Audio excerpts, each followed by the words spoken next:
Congresswoman Marjorie Taylor Greene is one of the most controversial members of the current Congress.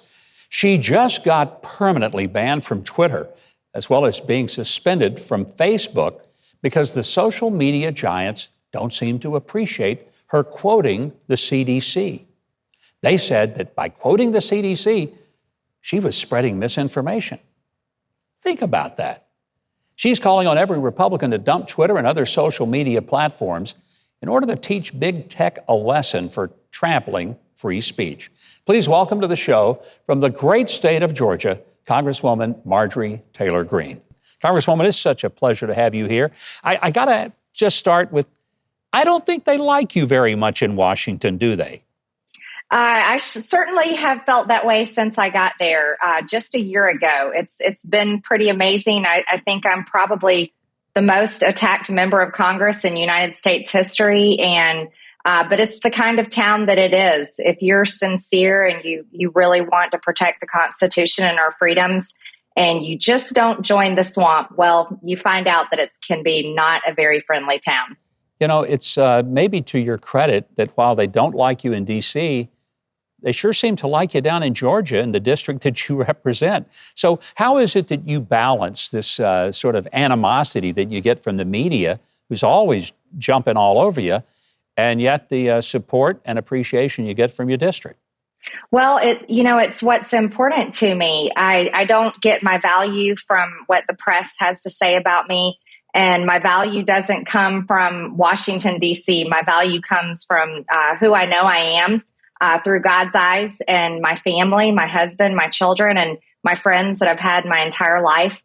And I'm so grateful for my constituents here in Georgia 14. I have a wonderful district, and their support is absolutely amazing. And they know I'm fighting for them, and they know that I have their back. And so I'm so grateful that they have my back as well.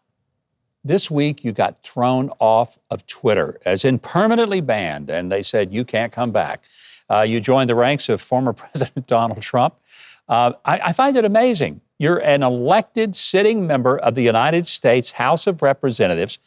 You and former President Trump are banned from Twitter, but the Ayatollah of Iran is able to have a Twitter account. How do you feel about that?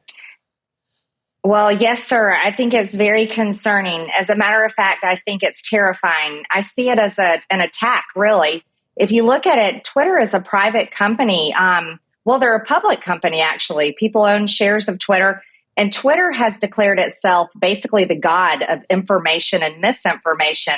And they permanently banned me off of their platform for quoting statistics off of the cdc.gov website with the VAERS system about the reports, self-reporting system having to do with the COVID vaccines and deaths, which I find concerning. We have a president in the White House who is forcing vaccine mandates, which I am completely against. I think that anyone can have the vaccine if they want it, but it should be a choice, and no one should lose their job or be discriminated against for that.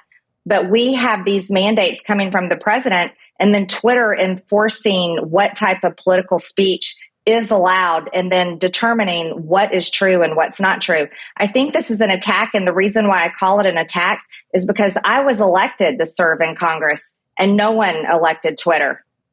Well, that's a good point to make, and I find it just amazing that Twitter says you can't quote the government agency that's supposed to be administering the science when it comes to COVID. You quoted directly from their website, and that's what was labeled misinformation. Yes, that's right. I even put the picture of the graph with the exact numbers. I actually took a screenshot on my phone from their website with the graph, and they still said that was COVID misinformation, which is absolutely appalling. It's like, well, what if information is true then? I mean, here we have, people on the news telling us that, oh, if you get your vaccine, you will not catch COVID. The president has said that, but we've seen over time that that's not really true.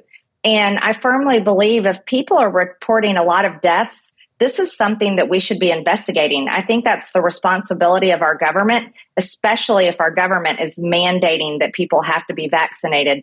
So I've been standing up against these mandates. I find them completely unconstitutional. I think it's tragic that the healthcare workers that worked on the front lines saving lives have been fired from their jobs, and now we have shortages in the hospital when those people have natural immunity, which is very good. I think we have to stand up against this, and I'm asking everyone to leave Twitter. I think when Twitter has declared itself more of an authority than our government, then they're completely out of control. And our government hasn't done anything about Section 230, and I don't see anything happening anytime soon with Nancy Pelosi running the House of Representatives. So that's why I'm asking everyone to leave, because if you're getting served bad food in a restaurant, you should get up and go somewhere else where you get better food and better treatment. I think a lot of Americans would agree with that wholeheartedly. And I want to get into that more when we come back from the break. And I especially want to discuss how misinformation from the left seems to be okay. But actual information from anyone who is conservative gets them in real trouble.